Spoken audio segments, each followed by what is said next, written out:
So, your family has definitely been able to find success by using resources here and growing your business here in Indiana. So what were some of those resources that you were able to use here?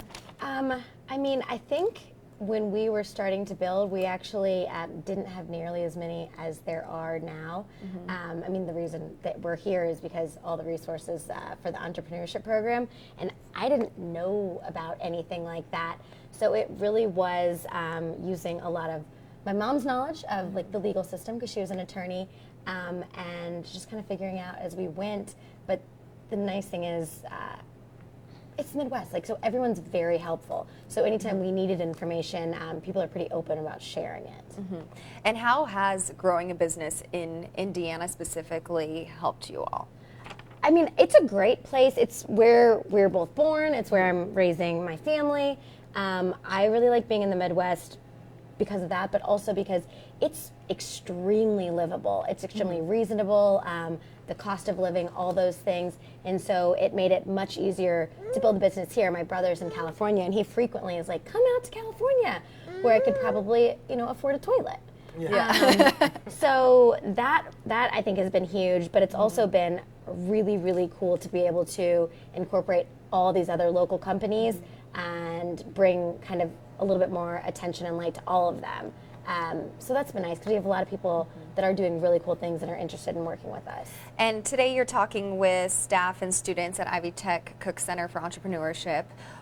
How important is it for people to be able to access those tools to start their own business? I think it's huge. I mean, Tad is, I know you want to be an entrepreneur as well. Yeah. So I think even just talking to these guys about some of the tools that they make available is huge. We were joking because I was trying to file an LLC last week because my husband and I have some rentals, and I go to the bank and they're like, do you have an EIN number? And I just kind of looked at them, which I should know how to do, but that's something that they can help you do here.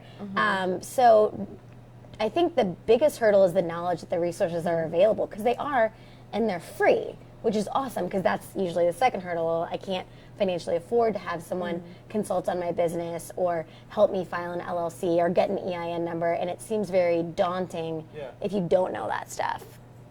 And what advice would you give to anyone that is thinking about starting their own business or trying something extremely unique?